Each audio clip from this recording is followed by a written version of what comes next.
Welcome to the Focus on Why podcast. I'm Amy Rowlandson and I ask my guests one simple question. Why? Focusing on the importance of why, I share with you the relatable, uplifting and inspiring conversations I have with people from all walks of life. This podcast will encourage you to focus on your why to enable and empower you to achieve the success you desire. Have a purpose, have a plan, focus on why. Today on the Focus on Why podcast, I am joined by Christina Daves. Christina, welcome. Hi, thank you for having me. I'm glad to be here. And where are you joining us from today? I am in Virginia, right outside of Washington, D.C.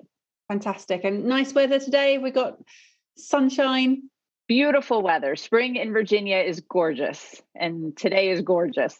I can imagine. Well, we've had some snow today, albeit in the second week of April, which is crazy. Yes. But yes, all fun and games with the weather nowadays. So what brings you here today? What is it we've been talking about? I know we've been introduced by the wonderful Cindy Ashton. So thank you, Cindy. It's been lovely to be introduced to Christina. What is it we're going to be talking about today? Well, you know, obviously this podcast is about why. And, why I started what I did or started my business is one big why. And then why I'm doing it now, it has really evolved.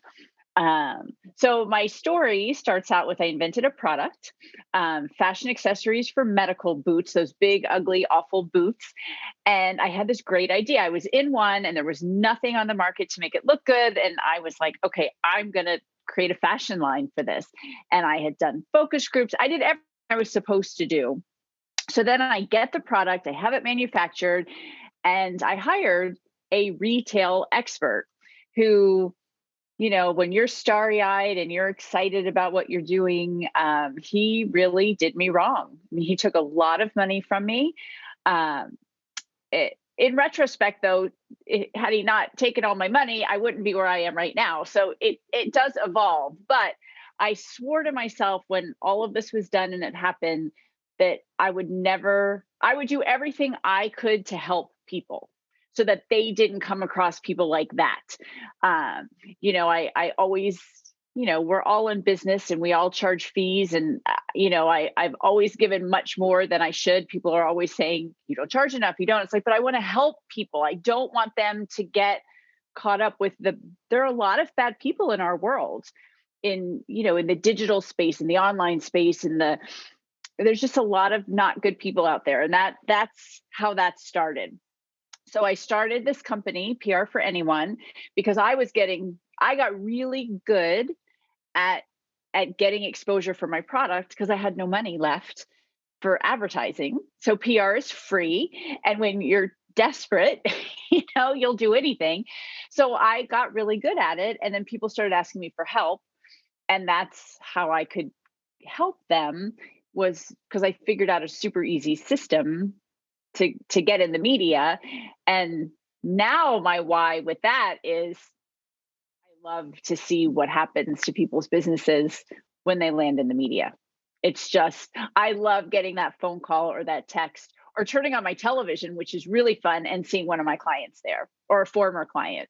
Like, and they get these crazy emails from me like, oh my God, I'm so excited.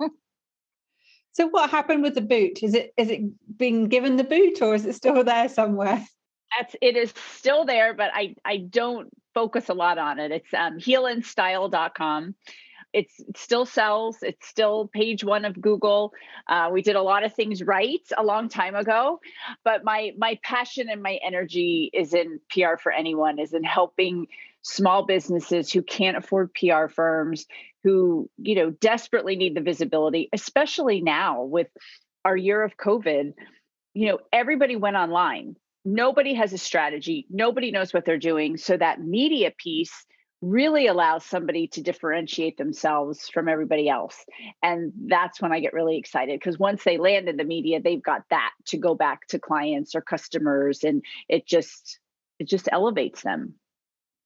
So you had this poor experience and you said that he took all your money. What did that actually mean for you? What was taking all your money in that situation? Oh, it was horrible. I mean, it was because I had planned everything. I had this much for inventory and this, you do a business plan when you start something like this.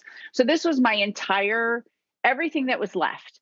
So credit cards were maxed out and I put this is $24,000. And in my mind, I'm thinking, oh, as soon as I get on retail shelves, this will, I'll be able to pay that back. It was a no brainer. And he was one of these people. This is when I get so upset, you know, very smart. Bad people are smart and listens to what I say and instantly draws a connection with something related to my son.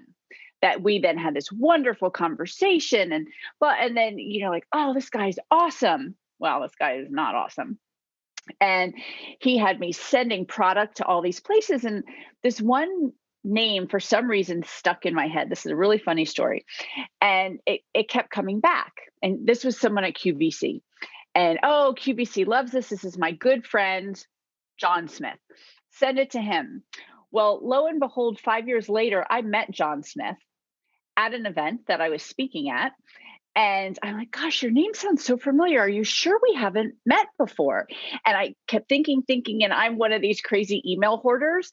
So I went back and put his name in my email. And sure enough, it popped up and that was his good friend. So now this person really is my good friend. And I'm like, hey, do you know so-and-so? And he said, no, never heard that name before. And I actually showed him the email and he was like, oh, that's terrible. So again, but this sparked everything. This is why I have this business that I have now where I help. I mean, we've done numbers. We've over 1 billion views and over $100 million in sales. So I've helped a lot of people, it's really made it all worthwhile. And I wouldn't have had this now if I didn't have that bad experience. So whilst you've saved everybody else from having these bad experiences, actually, sometimes it takes these bad experiences for you to create a business out of it. So we do have to say thank you to him in one way or another. Right. That's something good did come out of it. So has it always been easy to be visible? I mean, for you now, you're helping people to get visible, and now we're all online. What problems does that pose for people? It does. How do they stand out? I mean, that's the biggest thing. And that's what I really help people with. They say that that the human attention span is less than a goldfish. And I heard a study, and I haven't been able to find it yet, but that it's gone from 7 seconds to 3 seconds. So you've got 3 seconds, or best case scenario, 7 seconds to grab someone's attention. And people don't know how to do that. They don't know how to stop them on social media. They don't know how to stop them on a video to get them to watch the whole video. They don't know how to stop them on their website. Am I landing on your website and immediately know what you do? Or is my pain the first thing I see and how you can fix it? And for most people, it's not. And that's a really important thing they need to fix to help in their visibility, to help them get people listening to them, to what they can do to help them. Because at the end of the day, everybody out there, these customers and clients want to know what's in it for me. So that's, but shifting people's mindsets to that and to turning their messaging to that. And it's a process, but it's not difficult and it makes a huge difference. So you call it PR for anyone, and I guess it is what it says on the tin. It is PR for anyone. Yeah. Anyone can do this. So it's not niched? How does that work for you? Because everyone says go niche nowadays. But you do go niche, and I actually teach how to do that. I do. I work with inventors, obviously, because I have that. I found a huge niche in the real estate space. And I do a lot with real estate agents. That was kind of an accidental niche. And then I kind of have everybody else. The system works across the board, but no, I'm all in on niching. And if you're a real estate agent, this should be a no-brainer for you, because we've just had so much success with realtors getting in the media. And then for like a real estate agent, you go to a listing appointment and you have this media that you stand out from everybody else who's coming before or after you for those appointments. And people love to work with the famous person. So if you're the famous realtor, the famous doctor, the one who's on TV, that's what they love. So you get people to get these breaks and get them on in various media forms. again, it's how do you stand out, and who's actually looking at the media now? Because, as you say, we've got so many different distractions. Right. What are the benefits of getting into the media? So that's an excellent point that you bring up, because I'll have people say, oh, well, I got on my morning TV show and my phone didn't ring. It's up to you to tell the world. Now, I do have clients. I have one client who left her live television appearance and had 5 clients by the time she got back to her office. But it really is up to you to use that. It's up to you in your 7 seconds of attention grabbing that people learn that you are the media's expert in your space. That's what's so important. And it's up to you to tell the world that. And a lot of people have a hard time doing that, talking about themselves, women especially. We always joke about, there's a job and there's 10 things, that you need to have to qualify for this job. And a woman will check 9 boxes and not have the 10th. And she's like, oh, I can't apply for the job. I'm not qualified. And a man will check 4 of the boxes and say, screw it, I'll wing this one. I got this. It's just a different mindset and mentality. But here's the deal. If you don't do it, if you don't tell the world how great you are at what you're doing, somebody else will. And you might be so much better than them, but it doesn't matter nowadays. You've got to be out there. You've got to be online. You've got to be telling the world what you do. So how do you filter out those who are credible from those who are not so? That's a good question, because there are a lot of people who are just really good at what I teach. And they, that's why it's up to you to prove that credibility. I mean, the media will check you out. So that's really important. The media is going to look at who their options are. So, but there are people who make themselves look very credible, online. You have good resources, you can do that, but it's up to you to put content out there and show that you are the expert in your space. So what were you doing before? Because this all sounds that you've been doing this forever. So what was it you? So I went to college. I went to Virginia Tech and got a double degree or double major in political science and German. And I actually had a job in Germany. I was all set to move, and my father was diagnosed with stage 4 esophageal cancer. And this is before FaceTime, and this is when flying was super expensive. So I didn't go, of course. And he passed not long after that. And then, right out of college, I was pretty lost, but that kind of started my entrepreneurial journey. So I got my real estate license. I partnered with a friend, and we actually started an event planning company. I always say, think of Match.com before the internet. Where we would mail out postcards to 20,000 20-somethings, and we would do these big concerts and big parties. And I actually met my husband at one of them. And we booked the Dave Matthews Band 2 weeks before they were on the radio. So that's my big claim to fame, that I did that. But I've always been an entrepreneur since then. And then I got married and had kids, so decided throwing parties for a living probably wasn't the smart thing to do. And I opened a retail store with my best girlfriend that I did for 10 years. And from there, I retired and then broke my foot. And then that started the next chapter. Wow. So retired to now fully employed or keeping yourself busy. What happened there? Right. How does that work? Yeah, it was funny. I sold my interest in the store. I was really burned out. If anyone who's watching this has ever owned retail, I just didn't have another holiday season in me. I didn't have another 6 weeks and my daughter looked at me one time and said, "Mommy, how come we've never baked Christmas cookies?" I was like, oh my gosh, I can't take it. So yeah, I tried to, I kind of took a year off and volunteered at the school. But entrepreneurs, we don't take time off. Like, that's just not in our genes. It's not how we're made. And then when I broke my foot, it was just all the light bulbs went off again, and just started the next chapter, which has been fun, and I love it. And we talked about how you actually put all of your money into this one situation to bring your product to market. And I know that so many people do that, but then they didn't have the break thereafter, and it probably did break them. And What kept you going? What kept me going is I was not going to be the one to come home to my husband and my two children and say, Mommy lost the house because we mortgaged the house for it. I couldn't do it. So I was going to figure out anything and everything I could to make that business work. And I did. And all this, the media stuff. And I ended up on the Steve Harvey show. I won his top inventor competition. So I was dead broke. I won $20,000. And that was the shot in the arm and it put me on the map.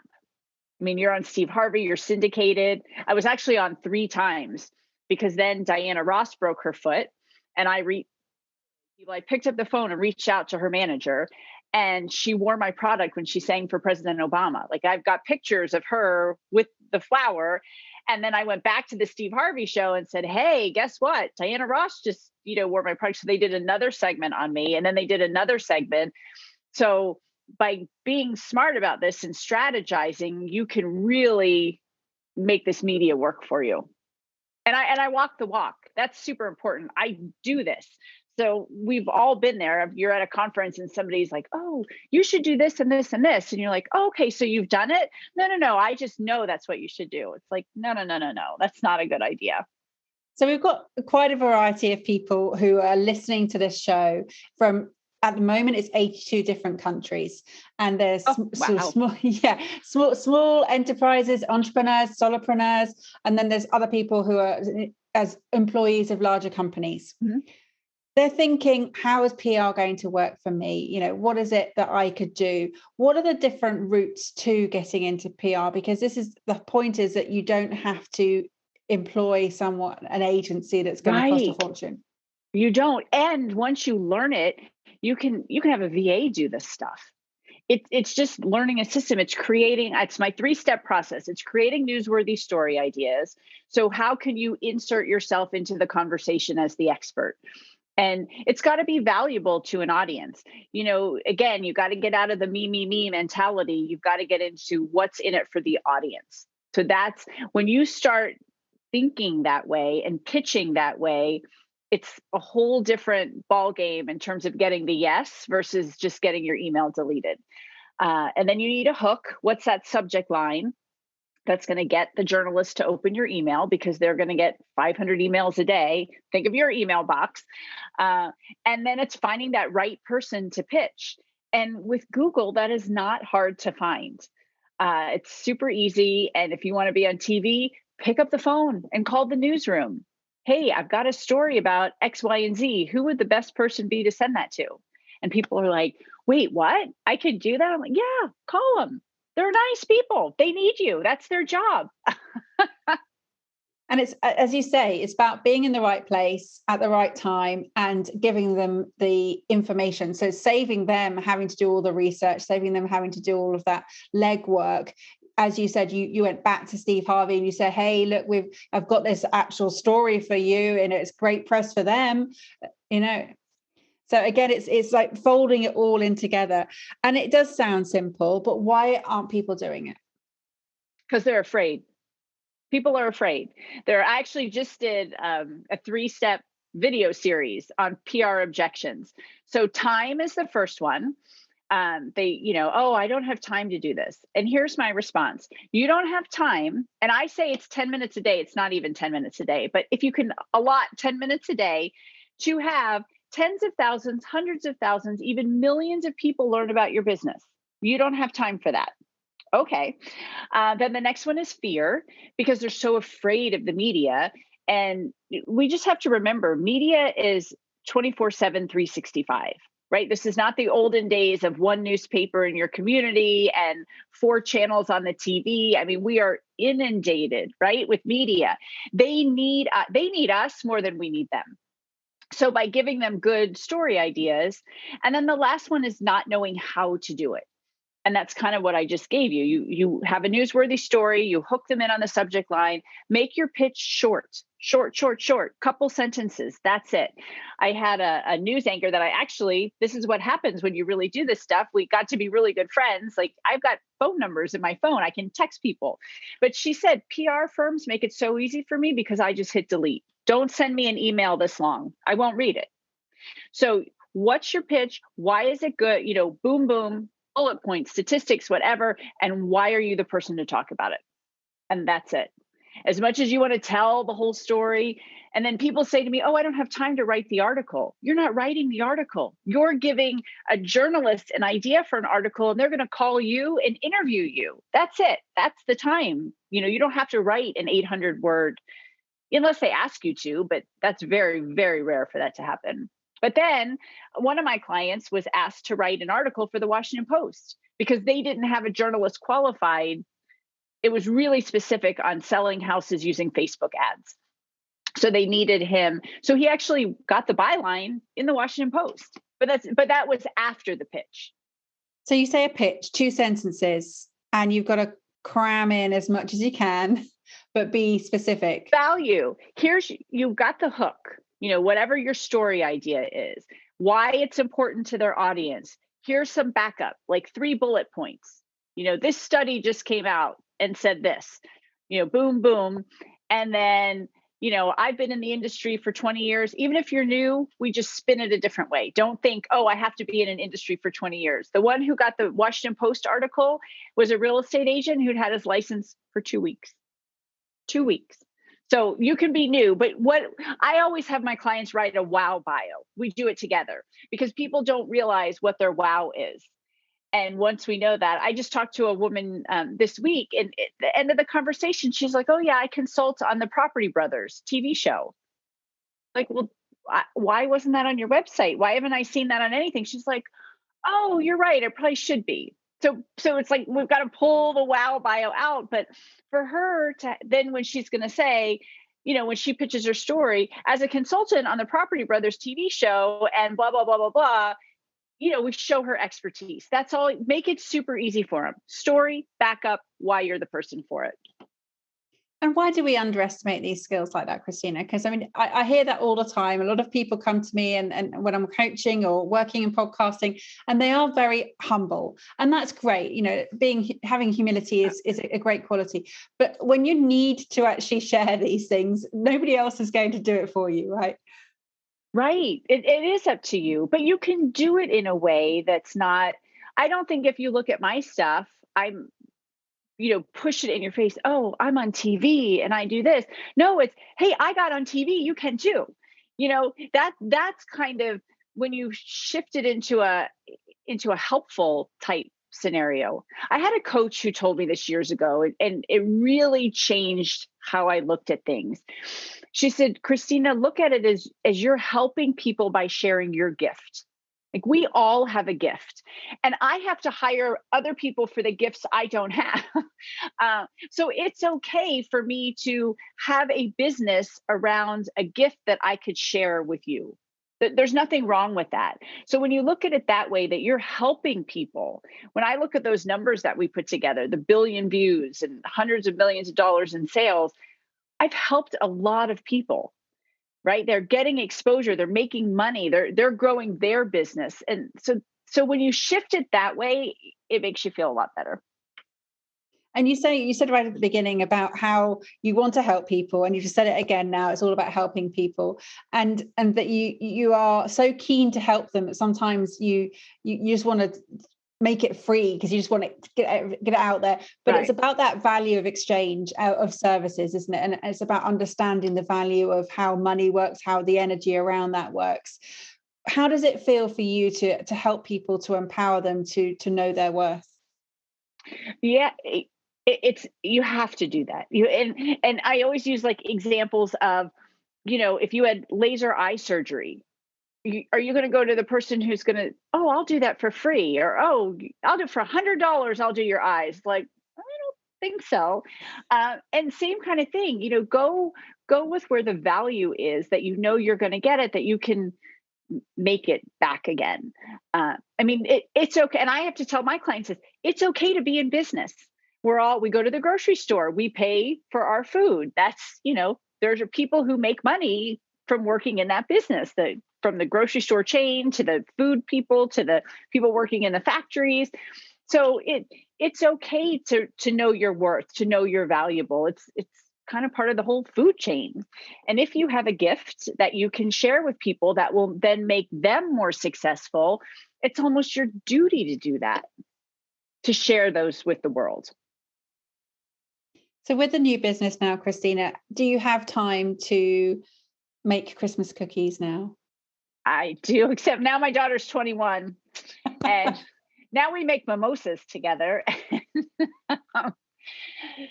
But no, and this is really important too. As an entrepreneur, I was able to do everything I wanted to do with my kids. Like once I left the store, and it was really 6 weeks at the store that were bad, the holiday time. But when you do something like this, I could go to their sporting events. I could do everything. And if I did go to a speaking engagement and I missed it, they understood.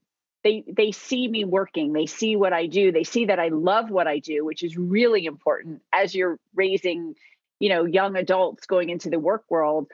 And I mentor a lot of students too.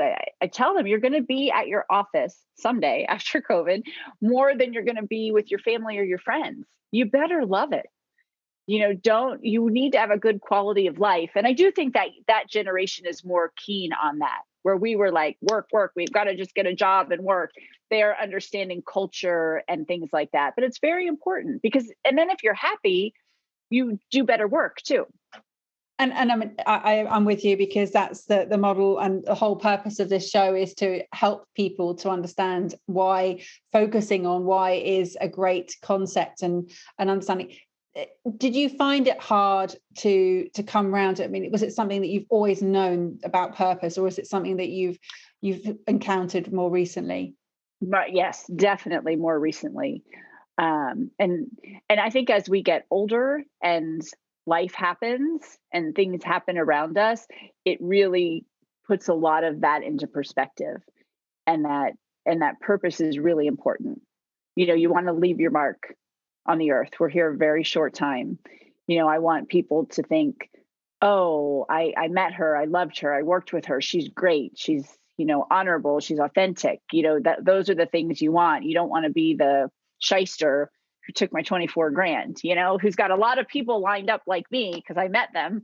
I don't want to be that person. I want people to remember good things about me. And I know that your course of life went one way at the point where your father was taken ill and you didn't go to Germany. Do you ever think about what might have happened if you'd gone? I know, I do. And I can't imagine, because I wouldn't have met my husband, because I met my husband doing the work that I was doing. We just celebrated 25 years of marriage. Congratulations. Thank you. Knock on wood, I guess the teenage years are gone. They're 21 and 23. We survived that. Two pretty decent kids that I'm very proud of. So I can't imagine what it would have been like had all of that not happened. Yeah, I know it's one of those sliding door conversations. You just don't know, do you? You don't know where it's going to go. But in terms of, and I know I didn't make light of it, but I did joke that in terms of, if something as awful as you remortgaging your property because of a decision you made, which was, the financially a one that you thought was the best situation for the family, but ended up not being. And I said, it actually served you in one way. And often these decisions do serve us. We don't realize at the time, we think it's the worst thing in the world, but actually it makes us take on board so many other things in life. Have there been other moments in your life where you've gone, actually, that has served me?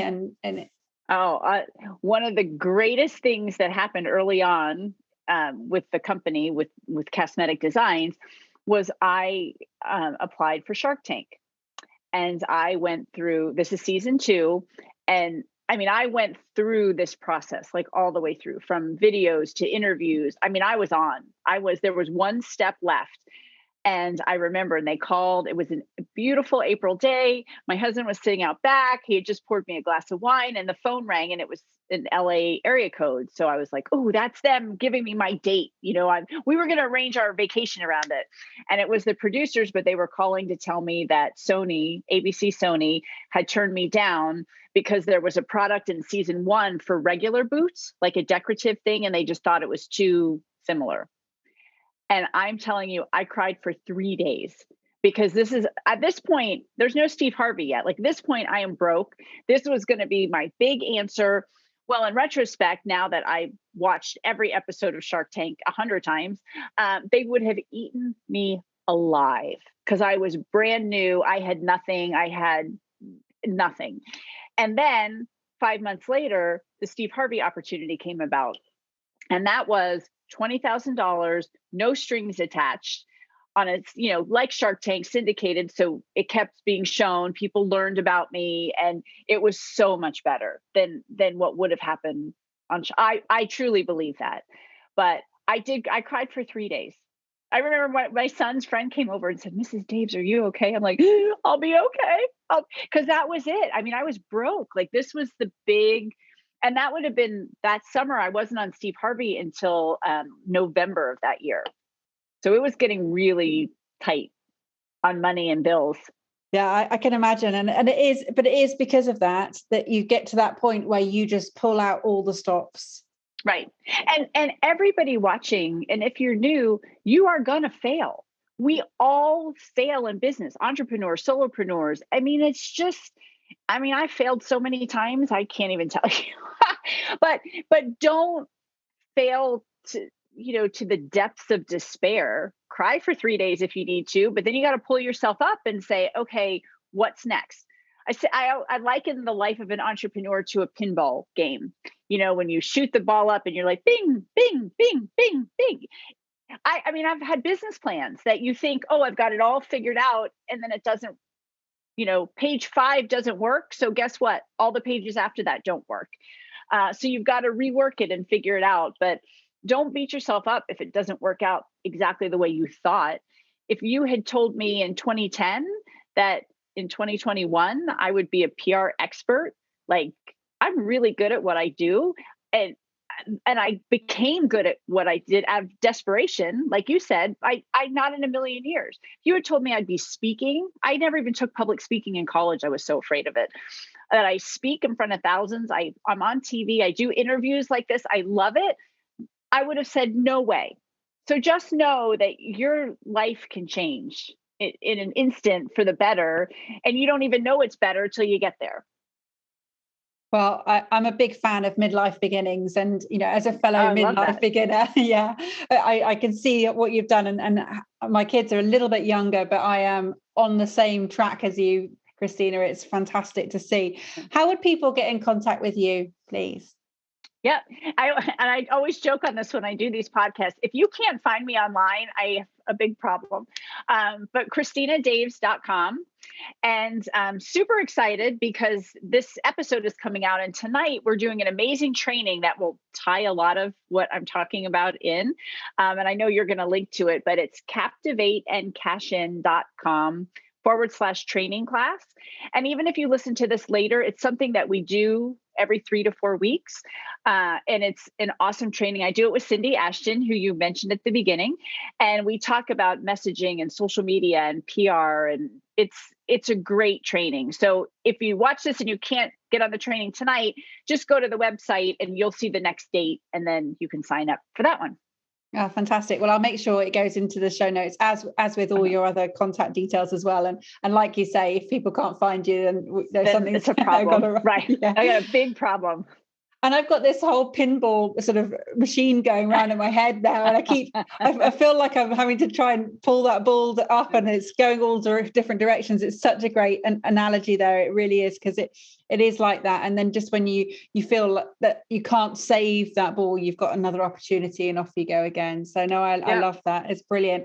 Do you have some final words for the audience, please, Christina? Yeah, I just go for it. Don't be afraid to ask for help. I have found that really nobody ever says no. Ask for help, go for it. Pitch the media, just do it. It really will change your business, change your life. You'll see. Once you do it once, you're going to want to keep doing it. Thank you for listening to the Focus on Why podcast. I'm Amy Rowlandson, and if you've enjoyed this episode, please leave me a 5-star Apple Podcast review. Connect with me on LinkedIn, Instagram and Facebook, and become a member of my inspiring, uplifting and positive Focus on Why Facebook group.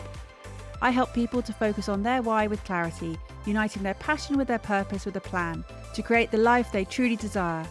If you would like me to help you focus on your why, then please book a free 20-minute coaching call via calendly.com/Amy Rowlandson. And if you haven't already, please sign up for the Friday Focus weekly newsletter via my website, amyrowlandson.com. Have a purpose, have a plan, focus on why.